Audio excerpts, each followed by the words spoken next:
ভিত্তিপ্রস্তরের দিনই ব্যাপক সাড়া ফেলেছে ভারতের পশ্চিমবঙ্গের মুর্শিদাবাদ জেলার বাবরি মসজিদ নির্মাণের উদ্যোগ। মসজিদ নির্মাণের প্রধান পৃষ্ঠপোষক ও বিধায়ক হুমায়ুন কবিরের বাড়িতে জমা হওয়া টাকার পাহাড় যেন এক অবিশ্বাস্য দৃশ্য।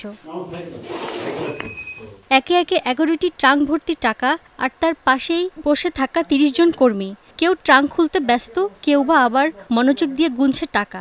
রোববার সন্ধ্যা গড়িয়ে গভীর রাত পর্যন্ত সিসিটিভির কড়া নজরদারি আর আলেম ওলামাদের উপস্থিতিতে চলে টাকা গোনার কাজ।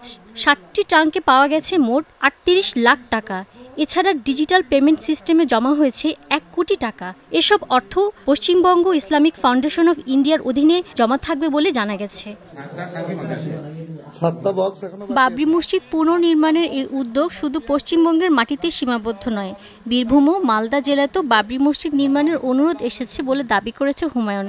যদিও বিপুল অঙ্কের দানের অর্থর উৎস এবং আইনি প্রক্রিয়া নিয়ে প্রশ্ন তুলেছে কেউ কেউ।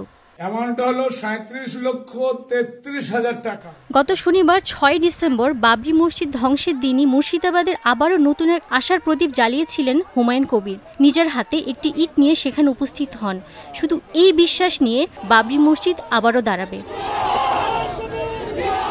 সেই দিনই তিনি জানান, এই মসজিদ নির্মাণে আনুমানিক 300 কোটি টাকার প্রয়োজন, কিন্তু এই নিয়ে তিনি মোটেও চিন্তিত নন, কারণ একই ব্যক্তির পক্ষে থেকে 80 কোটি টাকা অনুদান পাবে বলে জানান তিনি।